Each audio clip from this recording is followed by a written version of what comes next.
ভাড়া ঘরে এক স্কুল শিক্ষিকার মৃতদেহ উদ্ধারে চাঞ্চল্য, মৃত্যুর কারণ নিয়ে ধোঁয়াশা, ঘটনার তদন্তে পুলিশ।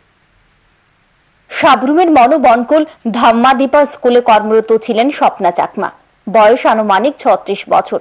সাবরুম মহকুমার বনকুল ধাম্মাদীপা স্কুলের পাশে ভাড়া থাকতেন। এই ভাড়া ঘরে ঝুলন্ত মৃতদেহ উদ্ধার হয় শিক্ষিকার। খবর পেয়ে ছুটে আসেন পরিজনেরা। তবে এই মৃতদেহটি দেখার পর এলাকায় কৌতূহল সৃষ্টি হয়েছে।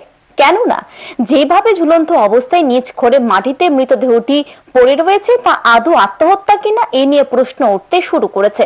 তা দেখে কেউই মেনে নিতে পারছে না যে এটি শুধুমাত্র আত্মহত্যা। মৃত শিক্ষিকার বাড়ি কাঞ্চনপুরে। তবে ঘটনাস্থলে ফরেনসিক টিম গিয়ে বিভিন্ন জিনিসপত্র সংগ্রহ করেছে এবং পরবর্তী সময়ে স্বপ্না চাকমার মৃতদেহ ময়না তদন্তের জন্য সাবরুম মহকুমা হাসপাতালের মর্গে পাঠানো হয়।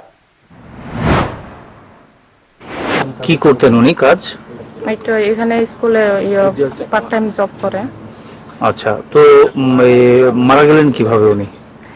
মারা গেলে তো আমি তো এটা তো আমি জানি না, কিন্তু কল আইছে একটা সময়, আমার ফোনে কল আইছে, জেম্বু ফোন করছে, স্বপ্না তো আর নাই, মরছে এটা কইছে। কিন্তু ও কিটা হয়েছে, এটা রেজাল্টটা কি হয়েছে কইতে পার না, এটা কইছে আর কি। তারপর তো কিছু কইছে না।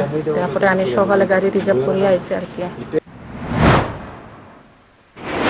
ময়না তদন্তের পর মৃতদেহ তুলে দেওয়া হয় পরিবারের হাতে। পুলিশ মামলা নিয়ে ঘটনার তদন্তে নেমেছে। এলাকায় চাঞ্চল্য ছড়িয়েছে।